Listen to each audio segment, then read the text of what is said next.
जीवनचर्या की बात है। चत्वारिमानि कर्माणि, 4 कार्य हैं जो शाम के समय किसी को नहीं करना चाहिए, चाहे वो ब्राह्मण हो या कोई भी हो या महात्मा ही क्यों ना हो। संध्या जानते ना, सायंकाल सूर्य भी डूब जाए और प्रकाश भी ना जाए, रात्रि भी नहीं हुई और दिन भी नहीं है।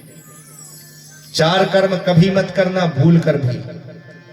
क्या कि चत्वारिमानि कर्माणि संध्यायाम परिवर्जयेत, आहार मैथुनम निद्राम स्वाध्याय चतुर्थकम। आहार भोजन मत लीजिए। कई लोगों को मैंने देखा महाराज, वो सूर्यास्त के पहले ही उसी समय बैठकर भोजन कर लेते। उस समय भोजन कभी मत लीजिए। भागवत भी कहती है, मनुस्मृति में भी लिखा है, निर्णय सिंधु भी इसी बात को पुष्ट करता है। हम तो लेंगे, हम नहीं मानेंगे धर्म को। क्या होगा कि आहार जायते व्याधि, क्या मिलेगा वह भी भागवत निरूपण करेगी कि आहार जायते व्याधि क्रूर गर्भश्च मैथुने, निद्राश्रियो निवर्तन्ते स्वाध्याये मरणम ध्रुवम। 4 कर्म मत करो। क्या? भोजन मत लो, स्त्री प्रसंग नहीं, स्वाध्याय, बच्चों को उस समय पढ़ना नहीं चाहिए। केवल उस समय, वो आधे घंटे का समय होता है ज्यादा से ज्यादा, बच्चों को उस समय पढ़ना नहीं चाहिए और सोना नहीं चाहिए। हाँ, कोई बहुत बुरी परिस्थिति है, आपत्ति काले मर्यादा नास्ति, आप बेड से ही नहीं उठ सकते, तब एक बात अलग है। परंतु कितने भी पीड़ित हो, बुखार में हो, पर यदि शरीर चल रहा है तो उस समय उठकर बैठ जाओ। कोशिश करो कि सोना ना पड़े। क्या होगा? आहार जायते व्याधि, आहार करेंगे, भोजन लेंगे तो पेट में अनेक प्रकार की व्याधियां बनेंगी, अनेक रोग बनेंगे। ये प्रकृति है। क्रूर गर्भस्य मैथुने निद्राश्रियो निवर्तन्ते, यदि सोएंगे तो लक्ष्मी की हानि होगी, आपके घर से श्री चली जाएगी। लक्ष्मी को श्री कहते हैं। आपके घर से लक्ष्मी चली जाएगी। और लक्ष्मी जाने का मतलब केवल धन जाना नहीं होता। लक्ष्मी का अर्थ आपके परिवार में जो आपस में सामंजस्य है। यदि ये बार बार आप संध्या के समय सोते हैं तो एक दिन ऐसा आएगा, परिवार के 2 लोग एक साथ नहीं बैठ पाएंगे, आपस में लड़ते भिड़ते रहेंगे, श्री चली जाएगी। स्वाध्याये स्मरणम ध्रुवम, जो बच्चे हों या बूढ़े, यदि उस समय, उसी संध्या काल के समय अध्ययन करते हैं, स्वाध्याय और अध्ययन में अंतर है। स्वाध्याय कहते हैं होमवर्क, समझते ना, मास्टर ने स्कूल में कुछ पढ़ाया और कहा घर में पढ़ लो। यदि वह उस समय आप पढ़ते हैं तो बुद्धि जो मंद होती जाती है। प्रकृति की ऐसी देन है कि उस समय जो हमारा दिमाग रहता है वो है इस स्थिति में रहता है कि उसको ज्यादा चलाया गया ना तो वह मंद बुद्धि कर देता है। परंतु पढ़ सकते हैं कब? यदि शिक्षक पढ़ा रहा हो, उसको अध्ययन कहते हैं, इसको स्वाध्याय। दोनों शब्दों में बहुत अंतर है। अध्ययन कहते हैं जब वो पढ़ा रहे हैं, स्वाध्याय कहते हैं हम जब खुद पढ़ रहे हैं। तो खुद नहीं पढ़ना चाहिए, कोई दूसरा पढ़ाए उस समय आप पढ़े तो कोई दोष नहीं। स्वाध्याय स्मरणम ध्रुवम, ये 4 कार्य मत करो। दिति महारानी नहीं मानी, गर्भ में राक्षस पहुंच गए। नाम है हिरण्यकश्यपु और हिरण्याक्ष। महाराज गर्भ में पहुंचते ही दिति के गर्भ से ऐसा तेज निकल रहा है, देवता आकाश में, अभी वो गर्भ से बाहर नहीं आए। देवराज इंद्र की कुर्सी भी हिल रही है, सिंहासन हिल रहा है। ऋषि मुनि यज्ञ करते हैं तो अग्नि अपने आप बुझने लगी। अब सगुन होने लगे सृष्टि में। धीरे धीरे बड़े हुए, बड़ा विकराल उनका शरीर हो गया।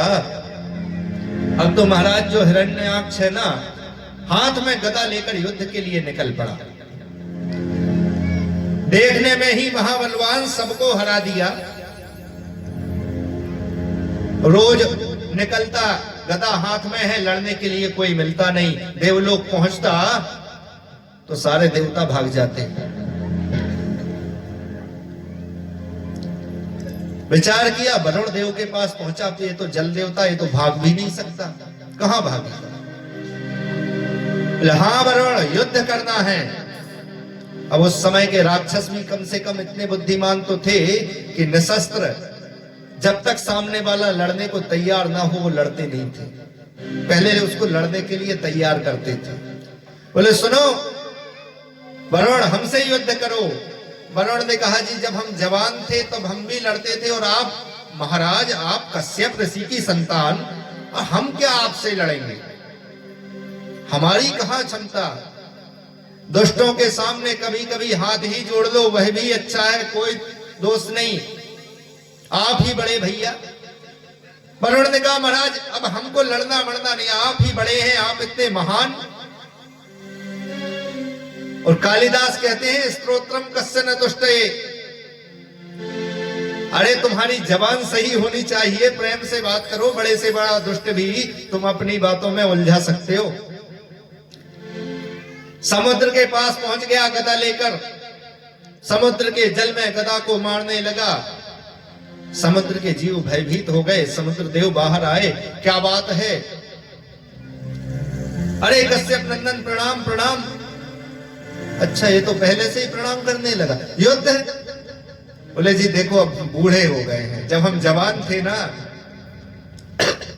तब हम भी आपकी तरह घुमा करते, पर बूढ़े हो गए हैं, अब आप हमसे युद्ध करेंगे, लोग क्या कहेंगे, एक बूढ़े से लड़ रहा। महाराज अब क्या युद्ध, ठीक है। कभी सर्पों के पास जाता, कभी देवताओं के पास, कोई उससे युद्ध करने के लिए तैयार नहीं। आकाश मार्ग से आ रहा था, मिल गए नारद। बोलो नारद जी महाराज की। सबके चेहरे पर प्रसन्नता आ गई, अब मजे की बात होगी, नारद मिले हैं तो हंसी आएगी। नारद जी महाराज आ गए हैं।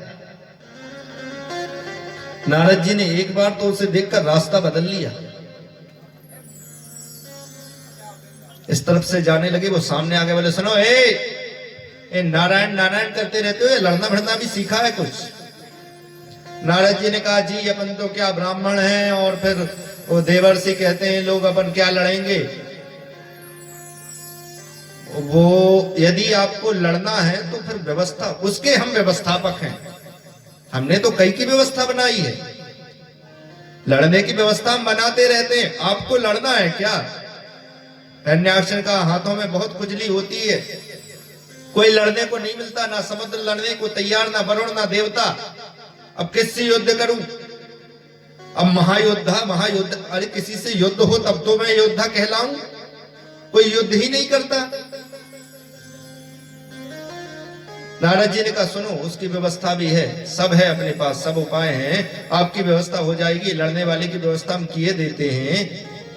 और भगवान ने चाहा तो ऐसी व्यवस्था लड़ने वाले की हो जाएगी कि ये दोबारा आपके हाथों में खुजली कभी नहीं होगी, लड़ने की ही बात ही आप कभी कर ही नहीं पाएंगे। तो उसने तो ध्यान भी नहीं दिया, कहां मिलेगा। बोले दक्षिण दिशा की तरफ चले जाओ, वहां से कोई पृथ्वी लेकर निकल रहा होगा, बस उसको पकड़ लेना। और भगवान की इच्छा रहेगी तो तुम्हारी ये मनोकामना लड़ने की अवश्य पूरी होगी, और भरपूर पूरी होगी। महाराज यहां देखा रसातल में पृथ्वी, तो ब्रह्मा की नासिका से, ब्रह्मा जी ने छींका, ब्रह्मा की नासिका से 12 भगवान ने अवतार ले लिया, रसातल में पहुंचे। और 12 अवतार जिसको सूकर भी कहते हैं, जानते क्यों लिया, वही अवतार क्यों लिया। इस धरती के नीचे भी 7 लोक हैं, ऊपर भी 7 लोक हैं। इस धरती के नीचे 7 लोक, जिसको कहते हैं अतल, वितल, सुतल, तलातल, रसातल, महातल और पाताल। पाताल सबसे अतल वितल ये सर्पों के रहने की जगह है, और जो रसातल है ना, वहां कोई रह नहीं सकता, क्योंकि वहां गंदगी भरी हुई है, बहुत सारी गंदगी भरी हुई है, और गंदगी में सूकर ही जा सकता है। भगवान ने कहा उस पृथ्वी को लाने के लिए, सृष्टि की रक्षा के लिए मैं उस गंदगी में जाने को भी तैयार हूं। मैं सूकर का अवतार लेने को तैयार हूं। बोलो भक्त वत्सल भगवान की। मिट्टी के देवता कहा जाता है। कहते हैं किसानों को यदि खेती में ज्यादा दिक्कत हो रही हो, लगता है कि ये सबका तो ठीक ठाक आता, अपनी खेती में कुछ गड़बड़ है, तो एक छोटी मूर्ति बनवाइए 12 भगवान की और खेत में ले जाकर उसकी पूजन करिए एक जगह। मिट्टी के देवता है। आपकी जो भी परेशानियां उस खेत की हैं वो सारी दूर। 12 भगवान की। लेकर निकले, अपने दांतों पर पृथ्वी को रखे हुए हैं। हिरण्याक्ष पहुंचा दौड़ते हुए, बोले सुनो, कहां जा रहे हो, कहां जा रहे हो? भागवत में भी लिखा है, भगवान ने देखा हिरण्याक्ष आ रहा, रास्ता बदल दिया। एक बार रास्ता बदला, 2 बार बदला, तीसरी बार बदला, पृथ्वी को यथा स्थान स्थापित कर दिया, यथा स्थिति में जहां होनी चाहिए पृथ्वी को स्थापित किया अंतरिक्ष में। और कहा, हां आप क्या कह रहे हैं? हिरण्याक्ष ने कहा, तुम क्या मुझसे बात करोगे, तुम्हारी क्या हैसियत? क्या कहा भगवान को जानते हैं? वन गोचर मृग, वनों में रहने वाले पशु, वो जंगल में रहते हैं ना, जंगली सूकर, ये वाले सूकर का अवतार नहीं लिया था। हिरण्याक्ष कहता, तुम मुझसे क्या बात करोगे? हम कश्यप नंदन महायोद्धा, और तू जंगल में घूमने वाला पशु, तू मुझसे क्या बात करेगा? इसीलिए तो बार बार रास्ता बदल रहा है। मैंने कहा था ना, कभी कभी दुष्ट को बार बार छोड़ो तो वो सोचता है डर गए। इतनी बड़ी बात कह दी। भगवान कहते, सत्य कहते हैं आपने बिल्कुल ठीक कहा, सत्य कहा, हम वन में रहने वाले पशु हैं। पर सुनो, एक बात सुनो, आपने कहा हम पशु हैं, हम मानते हैं, लेकिन आप जैसे ग्राम सिंहों को हम ढूंढते ही घूमते हैं। ग्राम सिंह जानते होंगे, कथाएं कई बार सुनिए तो आप जानते होंगे। सत्यम वयंभो वनगोचरा मृगा युष्मद् विधान मृगे ग्राम सिंहान। आप सत्य कहते हैं, हम जंगल के पशु हैं, पर आप जैसे ग्राम सिंहों को हम ढूंढते रहते हैं। संस्कृत इतनी प्रिय भाषा है साहब, यदि किसी अनजान को कह दो ग्राम का शेर, बड़ा प्रसन्न, हम गांव के शेर हैं, हमें ग्राम सिंह कहा जा रहा है। पर ग्राम सिंह का अर्थ होता है कुत्ता।